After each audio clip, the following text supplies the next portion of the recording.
بلا ما تمحني بلا ما تعذبي. جبت لك بليغات بساط وساهلين وبطريقه مبسطه وبمقادير متواجده في كل بيت، تيجيو بنان ولداد وزوينين واي وحده تقدر تصوبهم. السلام عليكم، كي دايرين؟ لاباس عليكم؟ اموركم مزيانه؟ اقتراح ديال اليوم، مرحبا بكم في مطبخ امينه. اقتراح ديال اليوم بليغات بالجنجلان. غادي ندوزو المقادير وطريقه التحضير في نفس الوقت. عندي 5 د الكيسان، بسم الله على بركه الله. بطبيعه الحال الدقيق راه مغربل. الكاس الاول، الكاس الثاني، الكاس الثالث، الكاس الرابع والكاس الخامس، ما يعادل 500 غرام.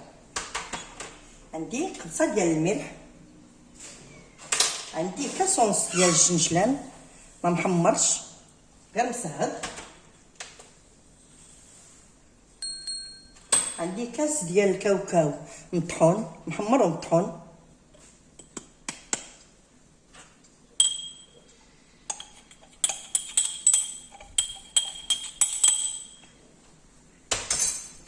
عندي معلقه كبيره ديال النافع مطحون، وعندي معلقه صغيره ديال القرفه. غادي نصوبو بعدا النواشف كاملين، غادي نخلطوهم باش يتجانسوا بيناتهم. غادي نضيف نص كاس ديال الزيت، يمكن لكم تخلطوها بالزبده، نص الزبده ونص الزيت.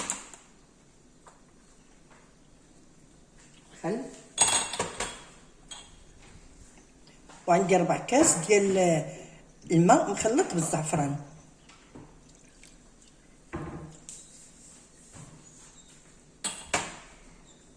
وعندي ماء زهر باش نجمع العجين ديالي. بسم الله على بركه الله. غادي نجمع العجين بماء الزهر، وغادي نوري لكم القوام اللي خصكم تحصلوا عليه باش تجي حلوه هشيشه ومقرمشه في نفس الوقت. من بعد ما جمعت العجين تكون على هذا القوام هذا. عفوا راه ما تصورتليش خميره الحلويات اللي ضفت منها 4 غرام، يعني معلقه صغيره، راه ما تصورتليش هذه اللقطه هذه. وغادي تلقاو المقادير كلها في صندوق الوصف. هانتوما تشوفوها هذه تكون على هذا القوام هذا. دابا غادي نغطيها ترتاح شويه باش غادي ندوزو نشكلوه.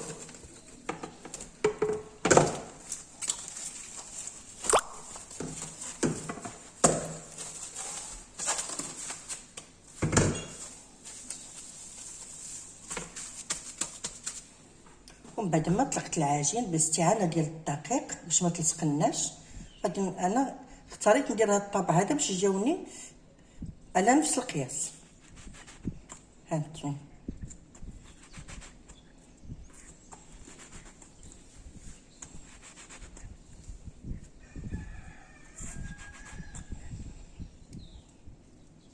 غادي ناخذ الدائره الاولى وغادي نجمعها على هذا الشكل هذا.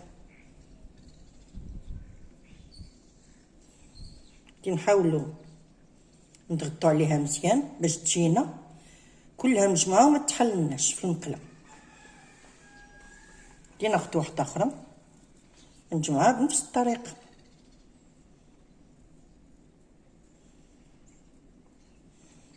هانتوما ودابا بعد ما نشفوا البليغات ديالنا غادي ندوزو باش نقليوهم ونطفيوهم في العسل. انا درت الزيت سخن على نار عاليه تتكون بالاولى، وملي تسخن الزيت مزيان عاد تنقص على النار، تندير نار متوسطه باش ما تيتلهبوش لينا، وتنبداو نطيبوا البليغات ديالنا. بسم الله على بركه الله. بسم الله.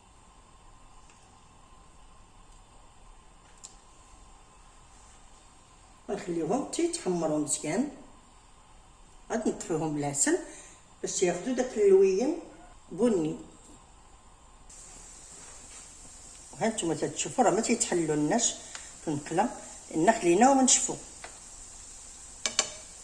وحنا من بعد ما قليتهم هانتوما ما تيتقلاو راه كاع ما تيتحلوا.